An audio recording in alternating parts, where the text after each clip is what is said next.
حي على الصلاة. بسم اللہ الرحمن الرحیم الحمدللہ رب العالمین والصلاة والسلام علی اشرف الانبیاء وسید المرسلین اللہم صلی علی سیدنا و نبینا مولانا محمد مبارک وسلم صلاۃ و سلاما علیک یا سیدی یا رسول اللہ یا رب بالمصطفیٰ بلغ مقاصدنا واغفر لنا ما مضى یا واسع الکرم۔ السلام علیکم ورحمۃ اللہ وبرکاتہ۔ معزز ناظرین، آپ دیکھ رہے ہیں پروگرام حی علی الصلاۃ۔ ناظرین، آج کے پروگرام میں ہمارا جو عنوان ہے وہ ہے مسجد کے آداب و احترام، اور نماز کے بعد ہم جو مختلف ذکر و اذکار کرتے ہیں وہ ذکر و اذکار بھی آج کا ہمارا عنوان ہے، اور اس کے ساتھ ساتھ آج کے پروگرام میں ہم ذکر کریں گے سجدے کی مختلف اقسام کا، یعنی ہم جو مختلف عنوانات سے سجدہ کرتے ہیں، جیسے سجدہ شکر بھی ہے، اسی طریقے سے ایک سجدہ تلاوت بھی ہے، اور اسی طریقے سے ایک سجدہ سہو بھی ہے۔ اس پر بھی ناظرین آج کے پروگرام میں کچھ باتیں کریں گے۔ ناظرین، سب سے پہلے یہ کہ آداب مسجد بہت زیادہ ہیں، اور اس کی وجہ یہ ہے کہ مسجد اللہ تبارک و تعالیٰ کا گھر ہے۔ اللہ تبارک و تعالیٰ نے اس جگہ کو، اس گھر کو بہت زیادہ فضیلت اور مقام عطا فرمایا ہے۔ حدیث پاک میں اللہ کے رسول صلی اللہ تعالیٰ علیہ وسلم نے ارشاد فرمایا کہ احب البلاد الی اللہ تعالی مساجدها، کہ اللہ تبارک و تعالیٰ کے نزدیک سب سے بہترین جو جگہیں ہیں وہ مساجد ہیں، او کما قال علیہ الصلاۃ والسلام۔ تو اس حدیث پاک میں سب سے بہترین اور سب سے پسندیدہ جگہ مسجد کو قرار دیا گیا ہے۔ اور اسی طریقے سے آپ صلی اللہ تعالیٰ علیہ وسلم نے یہ بھی فرمایا کہ جب تم کسی شخص کو دیکھو کہ وہ مسجد کا عادی ہے، یعنی مسجد کے ساتھ بہت تعلق رکھتا ہے، تو فرمایا کہ تم اس کے ایمان کی گواہی دو، او کما قال صلی اللہ علیہ وسلم۔ تو یوں لوگوں کے لیے آپ صلی اللہ علیہ وسلم نے فرمایا کہ اس شخص کے بارے میں گویا کہ تم اچھا گمان رکھو کہ جو مسجد کے ساتھ بہت زیادہ حسن سلوک کرتا ہے، مسجد کے ساتھ بہت زیادہ عادت رکھتا ہے، اور مسجد کا بہت زیادہ ادب و احترام کرتا ہے۔ ناظرین، مسجد کے ادب میں یہ بھی ہے کہ جب آدمی اس مسجد کے اندر داخل ہو تو سیدھا پیر اندر داخل کرے، اور جب باہر نکلے تو اس وقت الٹا پیر مسجد سے باہر نکالے۔ جب ہم مسجد میں داخل ہوتے ہیں تو ہمیں یہ دعا پڑھنے کا حکم دیا گیا کہ اللہم افتح لی ابواب رحمتک۔ اس کا مطلب یہ ہے کہ اے اللہ میرے لیے اپنی رحمت کے دروازے کھول دے۔ اور جب ہم مسجد سے باہر نکلیں تو ہمیں یہ حکم دیا گیا کہ ہم یہ دعا کریں اللہم انی اسألک من فضلک، اے اللہ میں تجھ سے تیرا فضل و کرم مانگتا ہوں۔ ناظرین، یہ دعائیں ہمیں پڑھنی چاہیے جب ہم مسجد کی طرف آئیں، مسجد کے اندر داخل ہوں اور مسجد سے باہر نکلیں۔ لیکن ظاہر ہے یہ دعائیں تو تبھی ہمیں یاد رہیں گی کہ جب ہم اپنے دنیاوی معاملات سے، اپنے دنیاوی کاموں سے، دنیاوی باتوں سے فارغ ہوں۔ لیکن بدقسمتی یہ ہے کہ ہم مسجد میں آتے جاتے بھی دنیاوی باتوں میں مشغول ہوتے ہیں، اور اسی طریقے سے مسجد کے اندر بھی ہم دنیاوی باتوں کے اندر مشغول ہوتے ہیں۔ سنتوں کے بعد فارغ ہونے کے بعد جب ہمیں کچھ وقت ملتا ہے، یا فرضوں سے فارغ ہونے کے بعد ہمیں کچھ وقت ملتا ہے، تو ہم جو بھی وقت ہمیں فارغ ملتا ہے ہم اس کو بہت غنیمت جانتے ہیں، اور پھر ہم اس میں مشغول ہو جاتے ہیں اپنی دنیاوی باتوں میں۔ تو ناظرین، یہ طرز عمل انتہائی غلط ہے، اور احادیث میں، روایتوں میں اس کی بہت زیادہ وعید فرمائی گئی ہے، اس پر بہت زیادہ ناراضگی فرمائی گئی ہے۔ بعض روایتوں میں یہاں تک فرمایا گیا کہ جو آدمی مسجد کے اندر دنیاوی باتیں کرتا ہے تو اس کی یہ دنیاوی باتیں اس کی تمام نیکیوں کو اس طرح کھا جاتی ہیں جس طریقے سے کوئی جانور گھاس کو کھا جاتا ہے، یعنی جس طریقے سے گھاس ختم ہو جاتی ہے جانور کے کھا جانے سے، تو فرمایا کہ یہ دنیاوی باتیں تمہاری نیکیوں کو ختم کر دیتی ہیں۔ ناظرین، دنیاوی باتیں نہیں ہونی چاہیے۔ مسجد میں صرف اور صرف اللہ اور اس کے رسول صلی اللہ تعالیٰ علیہ وسلم کا ذکر ہونا چاہیے، یا کوئی بھی وہ بات ہونی چاہیے کہ جس کا تعلق ہمارے دین سے ہو اور جس کو شریعت نے ہمیں اجازت دی ہو، وہ باتیں ہونی چاہیے۔ اس کے علاوہ ہمارے دنیاوی معاملات، کاروبار اور اس طرح کی باتیں، آج کل تو عالم یہ کہ لوگ موبائل فون بھی اٹینڈ کر لیتے ہیں، مسجد کے اندر باتیں کرتے ہیں، صحن میں نکل آتے ہیں تو سمجھتے ہیں کہ شاید ہم نے کچھ مسجد کا ادب کر لیا، کہ ہال کو چھوڑ کے ہم نے صحن میں باتیں کر لی۔ تو ناظرین، یہ مسجد کے آداب کے بالکل خلاف ہے۔ ہمیں چاہیے کہ ہم مسجد کا پورا ادب کریں، احترام کریں۔ کہیں ایسا نہ ہو کہ ہم جب مسجد میں داخل ہوئے تھے نیکی کا ارادہ لے کر داخل ہوئے تھے، اور جب ہم واپس چلے تو اپنے کاندھوں پہ گناہوں کا ایک بوجھ ہم لے کر چلیں، کیونکہ جو باتیں جو کرتے ہیں تو یہ گناہ بنتے ہیں اور گناہ ملتا ہے۔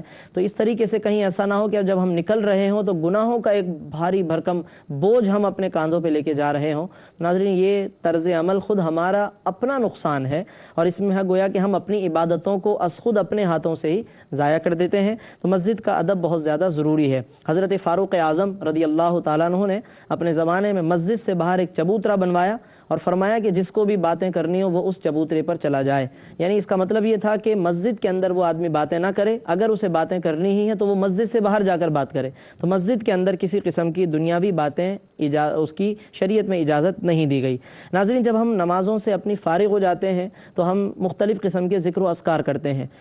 ظاہر ہے کہ یہ ذکر و اذکار کچھ ایسے ہیں کہ جن کا صراحتاً ہمیں روایتوں میں تذکرہ ملتا ہے، اور کچھ وہ ہیں کہ جو اپنے اپنے سلسلے کے بزرگان دین سے لوگوں کو وہ سینہ بسینہ ملتا ہے اور وہ پہنچتا ہے۔ تو یقیناً وہ بھی تمام ذکر و اذکار اپنی جگہ معتبر ہیں کہ جو بزرگان دین سے ہم تک پہنچے ہیں، اور وہ تمام ذکر و اذکار بھی یقیناً بہت معتبر ہیں کہ جو ہمیں قرآن و سنت سے ملتے ہیں۔ اور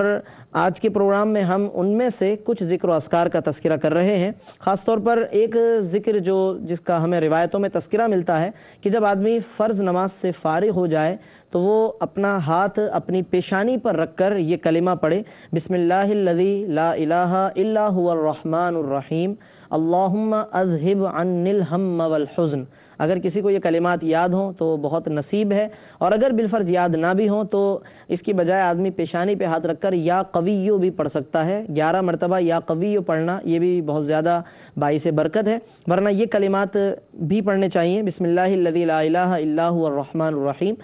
یعنی کہ اس کا مطلب یہ ہے کہ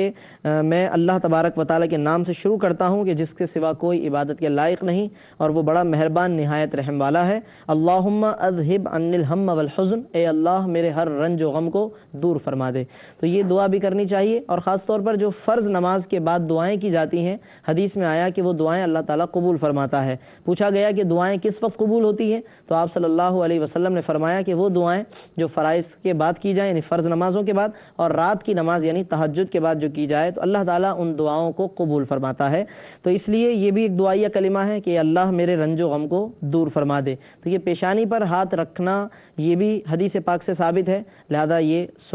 ایک سنت عمل ہے، اس پر بھی ہمیں عمل کرنا چاہیے، اس کو اپنانا چاہیے۔ اور اسی طریقے سے ایک بہت ہی عمدہ عمل جو احادیث سے مبارکہ میں منقول ہوا ہے نمازوں سے فارغ ہونے کے بعد، سنتوں وغیرہ سے فارغ ہونے کے بعد، وہ ہے تسبیح فاطمہ، یعنی وہ تسبیح کہ جو حضور پرنور صلی اللہ علیہ وسلم نے اپنی صاحبزادی حضرت سیدہ خاتون جنت حضرت بی بی فاطمۃ الزہرا رضی اللہ تعالی عنہا کو عطا فرمائی۔ 33 مرتبہ سبحان اللہ، 33 مرتبہ الحمدللہ، اور 34 مرتبہ اللہ اکبر پڑھ لیا جائے تو یہ بہت زیادہ بابرکت کلمات ہیں۔ اور اس کے بارے میں یہاں تک حدیث پاک میں آیا کہ جو آدمی اس کو پڑھے گا نمازوں کے بعد تو فرمایا کہ اس کے گناہ بخش دیے جائیں گے اگرچہ سمندر کے جھاگ کے برابر ہوں، یعنی اللہ تبارک و تعالیٰ ان تسبیحات کو پڑھنے پہ گناہوں کو معاف فرما دیتا ہے۔ تو ہم کوشش کریں کہ جب ہم اپنی نمازوں سے فارغ ہو جائیں تو 33 مرتبہ سبحان اللہ، 33 مرتبہ الحمدللہ، اور 34 مرتبہ اللہ اکبر، یہ ذکر ہم اپنی ذکر و اذکار کا حصہ بنائیں، اپنے وظائف کا حصہ بنائیں، تو یقیناً ہمیں اس کی بہت زیادہ برکتیں حاصل ہوں گی۔ ناظرین،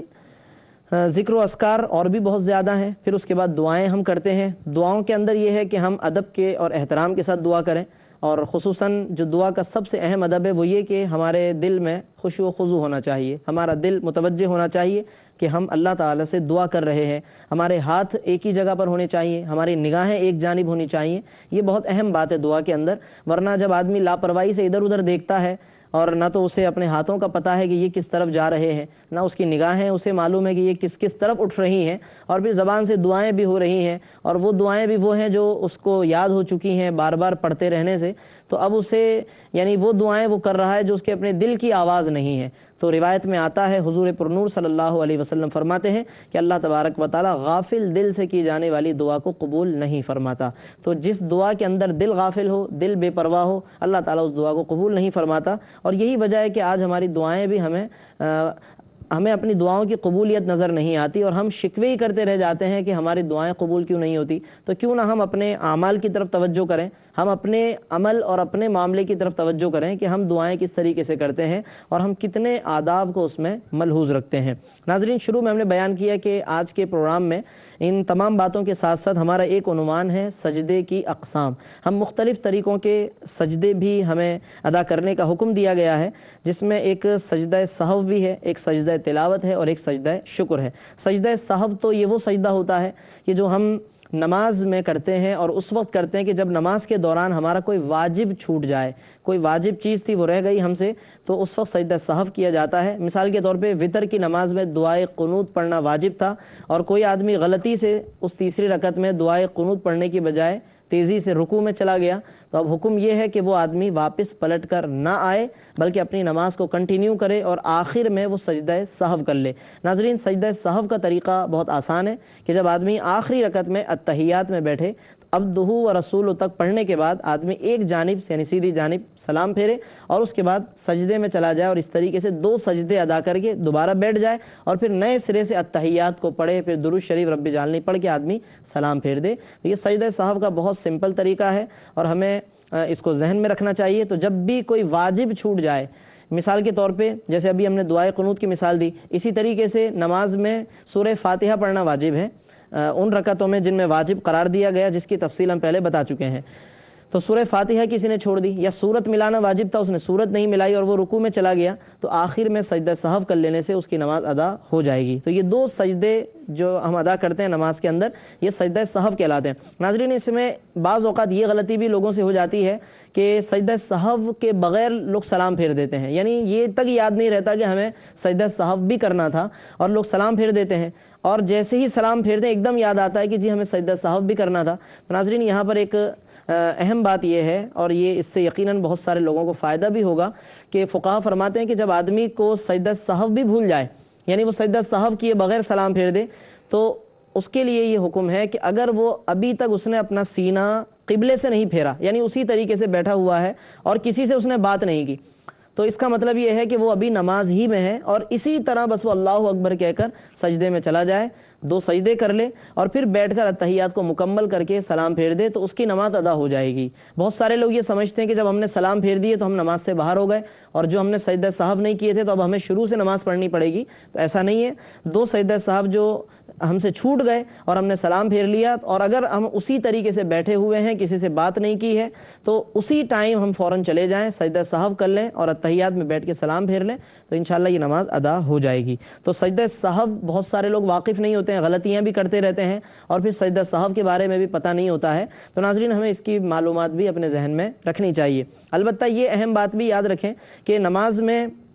کچھ چیزیں سنتیں ہوتی ہیں، جیسے تسبیح وغیرہ پڑھنا، سبحان ربی العظیم، سبحان ربی الاعلیٰ ہے، یہ تسبیحات سنتیں ہیں، یا ہم جو رکوع میں سجدے سے آتے جاتے اٹھتے بیٹھتے اللہ اکبر کہتے ہیں، اللہ اکبر کہنا بھی سنت ہے۔ سنتیں اگر رہ جائیں تو ان میں کوئی سجدہ سہو نہیں ہے، کیونکہ ان کی وجہ سے کوئی نماز میں خرابی یا فساد لازم نہیں آتا ہے، اس لیے ان پر سجدہ سہو بھی نہیں ہے، لہذا یہ سجدہ سہو کے بغیر بھی نمازیں ہو جائیں گی اگر کوئی تسبیح وغیرہ رہ جائے۔ اچھا، اسی طریقے سے جو فرائض ہیں، یعنی جو چیزیں فرض ہوتی ہیں، جیسے مثال کے طور پہ رکوع کرنا ایک فرض ہے، سجدہ کرنا ایک فرض ہے، اب کسی نے رکوع ہی نہیں کیا، سجدہ ہی نہیں کیا، تو یاد رکھیے کہ اس کے لیے سجدہ سہو نہیں ہے، کیونکہ فرض جو ہے وہ فرض ہے، اس کو ہر حال میں ادا کرنا ہے۔ اگر اس کو ادا کیے بغیر ہم نے سلام پھیر دیا یا ہم نے یہ سمجھا کہ جی سجدہ سہو کر لینے سے ہو جائے گا، تو ایسا نہیں ہے، وہ نماز آپ کو دوبارہ پڑھنی پڑے گی۔ لہذا سجدہ سہو صرف اور صرف واجبات کے لیے ہوتا ہے، جو چیزیں واجب ہوتی ہیں۔ فرض جو ہے وہ واجب سے بھی اوپر ہوتا ہے اور سنت اس سے کم ہوتی ہے، لہذا سنت اور فرض ان کے لیے سجدہ سہو نہیں ہے۔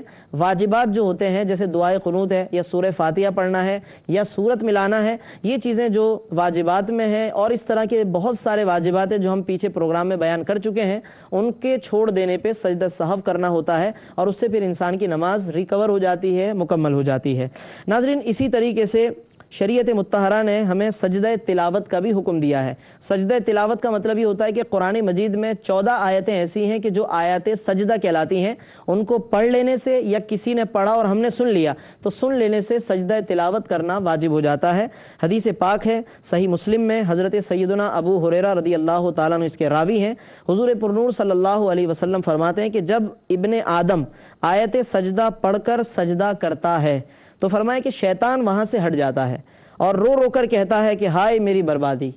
ہائے میری بربادی، کہ انسان کو سجدے کا حکم ہوا اور اس نے سجدہ کر لیا، اس کے لیے جنت ہے، اور کہتا ہے کہ مجھے حکم ہوا سجدہ کرنے کا اور میں نے انکار کر دیا اور میرے لیے دوزخ ہے۔ تو ناظرین، یہ دیکھیں کہ سجدہ تلاوت کتنا عظیم سجدہ ہے کہ اس پر شیطان بھی واویلا کرتا ہے اور ابن آدم پر افسوس کرتا ہے، اس سجدے کو دیکھ کر شیطان کو تکلیف ہوتی ہے، اور یقیناً وہ کام کتنا بہترین ہے کہ جس کو انسان کرے اور شیطان کو تکلیف ہو رہی ہو، وہ کام بہت بہترین ہوتا ہے، اور یقیناً جس کام سے شیطان کو تکلیف ہو رہی ہو اس کام سے اللہ تعالیٰ راضی ہوتا ہے۔ تو سجدہ تلاوت در حقیقت اللہ کو راضی کرنے کا ذریعہ ہے، اللہ تبارک و تعالیٰ کا قرب حاصل کرنے کا ذریعہ ہے۔ اور نماز کے اندر اگر ہم کوئی آیت سجدہ پڑھیں تو اس کا طریقہ وہی ہے جو ہم تراویح وغیرہ میں دیکھتے ہیں کہ سیدھے اللہ اکبر کہتے ہوئے اسی آیت پر یا اس سے ایک آدھ آیت آگے ہو جائے تو اللہ اکبر کہتے ہوئے سجدے میں چلے جائیں، اور پھر تسبیح پڑھ کر اللہ اکبر کہتے ہوئے کھڑے ہوں اور دوبارہ اپنی نماز کو وہیں سے کنٹینیو کر لیں۔ اور اگر ہم نے نماز کے علاوہ قرآن مجید کی ہم تلاوت کر رہے تھے، اس میں آیت سجدہ آ گئی، تو بہتر تو یہی ہے کہ اگر مکروہ وقت نہیں ہے تو اسی ٹائم سجدہ کر لیں۔ اور اس کا طریقہ یہ ہے کہ آدمی یا تو بیٹھ کر یا کھڑے ہو کر سجدے میں چلا جائے۔ اس میں کوئی اللہ اکبر کہتے ہوئے جانا کوئی ضروری نہیں ہے، نہ کوئی نیت کرنی ہے، نہ ہاتھ باندھنے ہیں۔ بعض لوگ یہ سوالات کرتے ہیں، اس لیے میں عرض کر رہا ہوں کہ سجدہ تلاوت کا طریقہ بہت سمپل ہے کہ آدمی بیٹھ کر یا کھڑے ہو کر بس سجدے میں چلا جائے یا اللہ اکبر کہتا ہوا چلا جائے۔ یہ مستحب ہے، اللہ اکبر کہنا لازمی نہیں ہے، بہتر ہے آدمی کہہ لے اللہ اکبر کہتا ہوا سجدے میں چلا جائے۔ اس میں 3 تسبیحات پڑھ لے، 3 سے کم پڑھے، 3 سے زیادہ پڑھے، بہرحال جتنی ہو سکیں زیادہ یقیناً وہ بہتر ہے۔ تو یہ سجدہ تلاوت ہے۔ اس کے بعد پھر آدمی اٹھ جائے، اس میں بھی اللہ اکبر کہتے ہوئے اٹھنا واجب نہیں ہے، بہتر ہے اللہ اکبر کہتے ہوئے اٹھے۔ پھر کوئی سلام پھیرنا بھی نہیں ہے یا کوئی بیٹھنا بھی ضروری نہیں، بلکہ سیدھا اٹھ کے آدمی کہیں جانا چاہے چلا جائے، قرآن مجید دوبارہ کنٹینیو کر لے بسم اللہ پڑھ کر۔ یہ ساری صورتیں جائز ہیں۔ ناظرین، سجدہ تلاوت کا طریقہ بہت سمپل ہے، شریعت نے بہت آسانی رکھی ہے ان معاملات کے اندر۔ البتہ اللہ اکبر کہتے ہوئے جانا، اللہ اکبر کہتے ہوئے اٹھنا یہ بہتر عمل ہے، اور اس بہتر طریقے سے، پراپر طریقے سے ہم ادا کریں تو یقیناً اس کا ثواب ہمیں بہت زیادہ ملے گا۔ تو سجدہ تلاوت میں ناظرین ہمیں بلا وجہ تاخیر نہیں کرنی چاہیے۔ خصوصاً بہت سارے حفاظ جو ہوتے ہیں، حافظ قرآن جو ہوتے ہیں، وہ جب بار بار قرآن مجید کو پڑھتے ہیں یا تراویح کی تیاریاں کرتے ہیں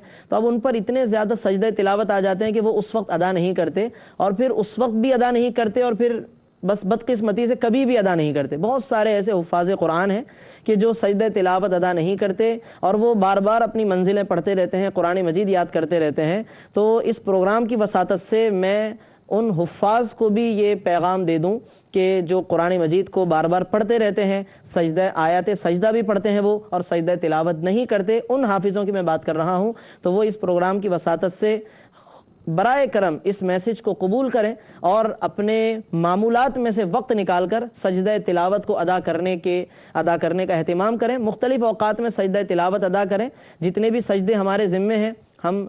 لوگوں کو چاہیے کہ جو ہمارے ذمے جو چیزیں ہیں ہم ان کو ادا کرنے کی کوشش کریں، کیونکہ جب ہم اللہ تبارک و تعالیٰ کے ان واجبات کو جو اس نے ہمارے ذمے جو چیزیں عائد فرمائی ہیں ان کو پورا کریں گے تو اللہ تعالیٰ ہمارے معاملات کو آسان فرمائے گا۔ بہت مرتبہ ہم پر مشکلات ہوتی ہیں، وہ ہمارے اپنے ہی اعمال کا نتیجہ ہوتی ہیں، اور ہمیں معلوم تک نہیں ہوتا کہ ہمارے ذمے کچھ چیزیں واجب بھی ہیں۔ کتنے ہی لوگ ہوں گے جنہیں نہیں معلوم کہ ان کے ذمے کتنے سجدہ تلاوت ہیں، تلاوت کرتے رہے تلاوتیں ہی کرتے رہ گئے، اور یہ سوچتے رہے کہ ہم بعد میں سجدہ کریں گے اور نہیں ادا کیا۔ تو ناظرین، یہ طرز عمل اچھا نہیں ہے، خصوصاً حفاظ قرآن کا یہ طرز عمل اچھا نہیں ہے۔ تو میں گزارش کروں گا کہ ہم اس معاملے میں احتیاط برتیں، توجہ کریں، اور اس حوالے سے ہم کوئی پروگرام بنائیں پورا، اور روزانہ کی بنیادوں پہ ہم سجدہ تلاوت کثرت کے ساتھ ادا کریں، تاکہ ہمارے ذمے جو ایک بڑے پیمانے پہ آیات سجدہ پڑھنے کی وجہ سے جو سجدے واجب ہیں وہ ہمارے ذمے سے ساقط ہوں اور وہ ادا ہو جائیں، اور اللہ تعالیٰ کی طرف سے ہمیں برکتیں حاصل ہوں۔ ناظرین، اسی طریقے سے سجدہ تلاوت کے ساتھ ساتھ ایک سجدہ شکر بھی ہوتا ہے۔ سجدہ شکر کا مطلب یہ ہوتا ہے کہ اللہ تبارک و تعالیٰ کی کوئی نعمت ملی تو اس نعمت کے شکرانے میں آدمی نے جو سجدہ کیا تو اس سجدے کو سجدہ شکر کہا جاتا ہے۔ اس کا طریقہ بھی اسی طرح ہے کہ آدمی کھڑے کھڑے اللہ اکبر کہتا ہوا چلا جائے، بغیر اللہ اکبر کہتا ہوا چلا جائے، یا بیٹھے بیٹھے آدمی سجدہ کر لے اور پھر اس کے بعد اللہ اکبر کہتا ہوا اٹھ جائے، یا بغیر اللہ اکبر کہہ کر آدمی اٹھ جائے وہاں سے، تو یہ سجدہ شکر کہلاتا ہے۔ اور اس میں بھی ناظرین وضو ہونا چاہیے، یعنی سجدہ شکر میں بھی سجدہ تلاوت، سجدہ سہو، یہ ان سب میں طہارت کے ساتھ ہونا آدمی کا ضروری ہے۔ تو سجدہ شکر جو ہے یہ نبی کریم صلی اللہ تعالیٰ علیہ وسلم کی سنت بھی ہے۔ آپ صلی اللہ تعالیٰ علیہ وسلم نے بہت مواقع پر سجدہ شکر ادا فرمایا، بلکہ ایک صحابی رضی اللہ تعالیٰ عنہ روایت کرتے ہیں کہ نبی کریم صلی اللہ تعالیٰ علیہ وسلم جب بھی کسی مصیبت زدہ کو دیکھتے تھے، راستے سے گزرتے تھے، کسی لنگڑے کو دیکھا، کسی معذور کو دیکھا، تو راوی کہتے ہیں کہ حضور علیہ السلام گھر لوٹ کر سجدہ کرتے تھے، یعنی اپنی صحت پر شکرانہ ادا کرتے تھے۔ تو اللہ کے رسول صلی اللہ علیہ وسلم کا یہ معاملہ تھا ناظرین کہ آپ صلی اللہ علیہ وسلم ہر وقت اللہ کا شکر ادا کرتے تھے۔ کوئی خبر آتی کہ فلاں قبیلے نے اسلام قبول کر لیا، حضور علیہ السلام سجدہ شکر ادا فرماتے تھے۔ خبر ملی کہ ابو جہل کو قتل کر دیا گیا ہے، حضور علیہ السلام نے سجدہ شکر ادا فرمایا۔ تو اس طریقے سے حضور علیہ السلام کو کسی بھی قسم کی نعمت ملتی تھی، خبر ملتی تھی، آپ صلی اللہ علیہ وسلم سجدہ شکر ادا فرماتے تھے۔ تو ناظرین ہمیں بھی چاہیے کہ ہم اللہ کی نعمتوں کے شکرانے میں سجدہ کریں، سجدہ تلاوت بھی کریں اور دیگر ذکر و اذکار بھی کریں جس کا آج ہم نے اپنے اس پروگرام میں ذکر کیا ہے۔ انشاءاللہ مزید کچھ اہم باتیں نمازوں کے حوالے سے، نماز جمعہ ہے، نماز عیدین ہے، مسافر کی نماز ہے، قضاء عمری ہے، ناظرین اس حوالے سے اگلے پروگرامز میں ہم انشاءاللہ احکام شریعت آپ کے سامنے بیان کریں گے۔ اللہ تعالی ہم سب کو عمل کرنے کی توفیق عطا فرمائے، آمین۔ وآخر دعوانا ان الحمد للہ رب العالمین۔